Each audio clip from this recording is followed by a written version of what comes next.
In the early 1800, deep inside the forest of Yoruba land, a young boy was watched his world born. His hometown was destroyed. His family was captured, and chains were placed around his neck. That little boy was about to be sold forever into slavery. But history had another plan for him. He will rise from slavery to become the first African bishop in history. He will bring education, Christianity, literacy, and Bible translation to West Africa. His name was Samuel Ajayi Crowther. Welcome to Arole Olodumare on YouTube and TikTok, where African history, hidden truths, and powerful stories come alive. If you love deep African documentaries like this, subscribe right now, like this video, and turn on the notification bell, because today we are going to deep into the real story of Bishop Samuel Ajayi Crowther.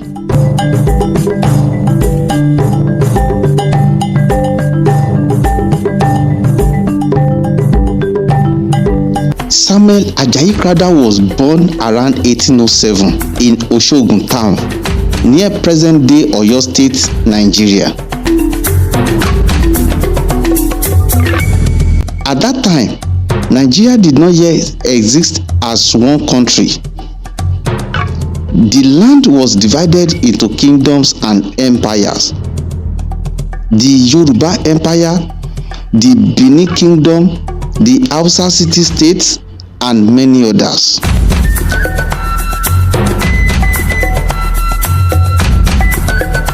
Ajayi was born into a Yoruba family. His father was believed to be a farmer and local weaver, a respected man in the community. His mother was known as a hardworking Yoruba woman who deeply cared for her children and traditions.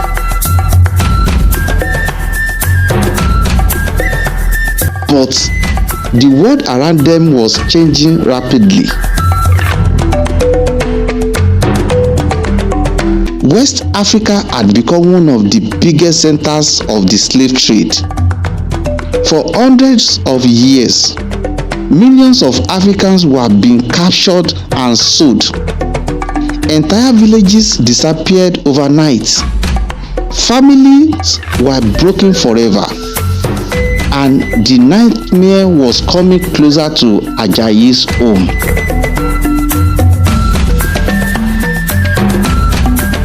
Around 1821, when Ajayi was about 12 years old, war exploded across Yoruba land. The Owu War had begun. Slave raiders moved from village to village. Homes were burned. Children were kidnapped. People were tied with ropes like animals.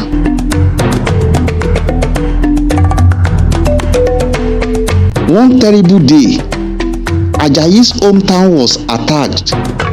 Chaos filled the air. People were screaming as warriors stormed the village. Ajayi, his mother, and members of his family were captured. Bound together, marched through forests, beaten, sold from one trader to another. For months, the young boy witnessed human suffering beyond imagination. Eventually, he was taken toward the coast, and there, Portuguese slave traders bought him. Ajayi was forced onto a slave ship, a floating prison filled with fear, disease, and death. He was about to disappear into the Atlantic slave trade forever, but destiny intervened. Before the Portuguese ship crossed the Atlantic Ocean, something unexpected happened. The British Royal Navy appeared. At this time, Britain had officially started fighting against the slave trade. Their anti-slavery naval force, known as the West African Squadron, intercepted the slave ship across the Atlantic coast. The Portuguese ship carrying Ajayi was stopped. The captives were freed. For the first time in months, the chains came off. Ajayi's life had been saved. The freed captives were taken to Freetown in Sierra Leone, and this was the beginning of a new chapter. In Sierra Leone, Ajayi encountered something that would change his destiny forever.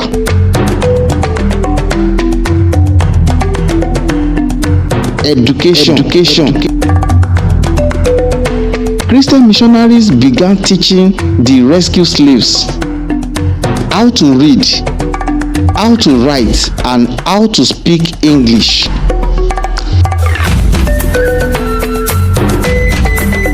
Ajayi learned quickly, very quickly. Teachers soon realized that this young Yoruba boy was extremely intelligent.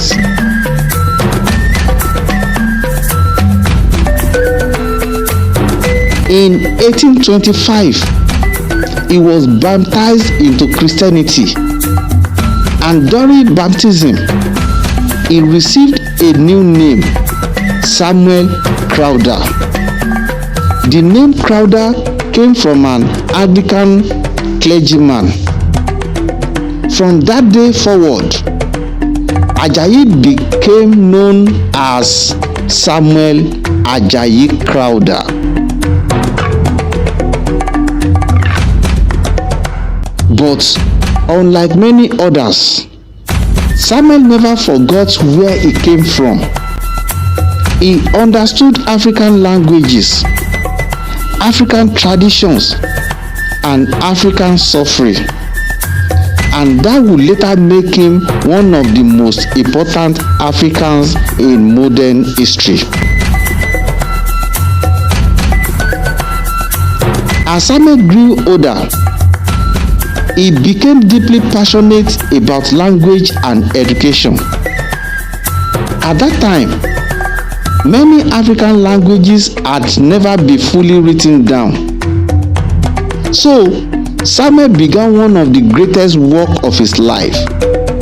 He started translating the Bible into Yoruba.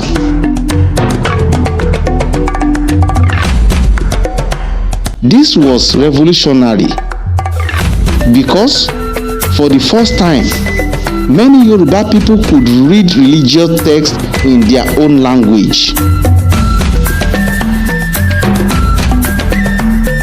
Samuel also wrote Yoruba grammar books, dictionaries, language materials, and educational texts. He helped transform Yoruba into a major written African language. This was not just religion anymore. This was cultural preservation. This was intellectual liberation. And slowly, Samuel Crowther became famous across West Africa.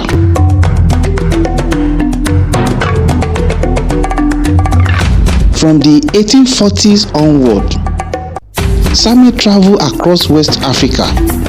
He entered dangerous territories many Europeans feared. He preached across Yoruba land, Igbo regions, Niger territories, Nupe land, and Hausa areas. But Samuel's mission was bigger than preaching. He believed Africans deserve education, literacy, leadership, and dignity. So wherever he went, schools were established. Children learned how to read. Communities learned new skills. Christian missions spread rapidly. And many historians today believe Samuel Crowther helped lay the foundation for modern Western education in Nigeria.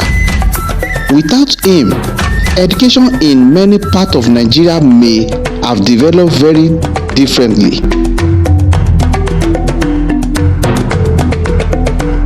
Samuel later married a woman named Susan Crowther. She too had once been rescued from slavery. She, originally known as Asana,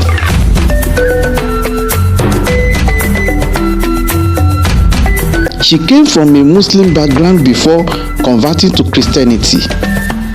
Susan became a teacher, a missionary assistant, and strong supporter of Samuel's work.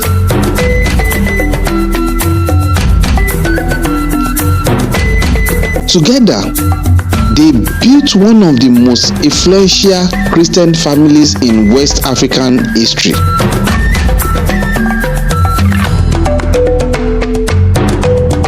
They had several children. One of the most famous was Dadinson Coates Crowther, who later became an Anglican archdeacon and missionary.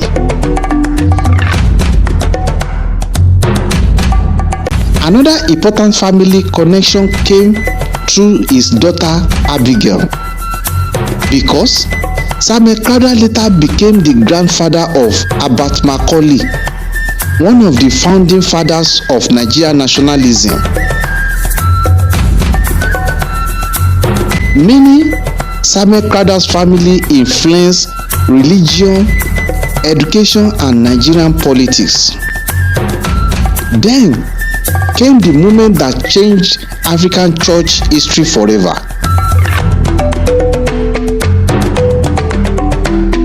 In 1864, Samuel Ajayi Crowther was consecrated in England as the first African Anglican bishop.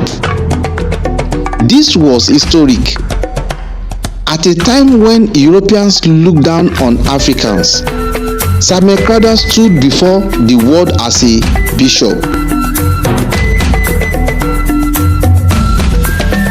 Educated, respected, and powerful, a former slave had now become one of the highest Christian leaders on earth. For Africans across the continent, this became a symbol of hope, proof that Africans could lead themselves, proof that Africans could achieve greatness despite slavery and colonial oppression.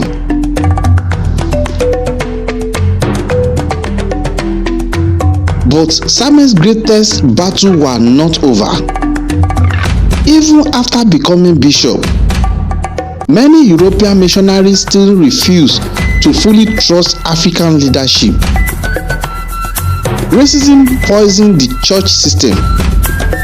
Some Europeans believe Africans should never lead churches independently.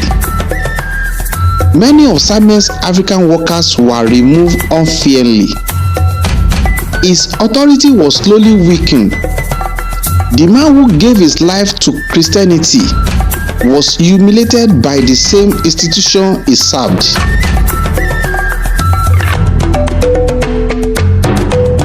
It broke his heart, but Samuel never abandoned his mission.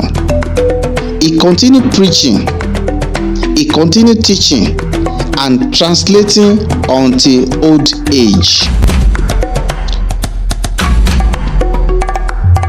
On December 31st, 1891, Samuel Ajayi Crowther died in Lagos after suffering from a stroke. He was over 80 years old, but his legacy never died. Today, he is remembered as the first African Anglican bishop, a survivor of slavery, a Bible translator, an educator, and a linguist, and one of the father of modern Christianity in West Africa. The Yoruba Bible he translated still exists today. The schools connected to his mission transformed generations, and his stories remain one of the greatest African stories ever told. A boy once chained for slavery ended up changing an entire continent. Samuel Ajayi Crowther's life teaches us something powerful. No matter where you begin, your story does not have to end there. From slavery to bishop, from suffering to greatness, from chains to legacy. This is why African history must never be forgotten. If you enjoyed this documentary, subscribe now to Arole Olodumare on YouTube and TikTok. Like this video, share it with others, and comment below what part of Samuel Crowther's story shocked you the most. Until next time, keep learning, keep discovering, and keep the African story alive.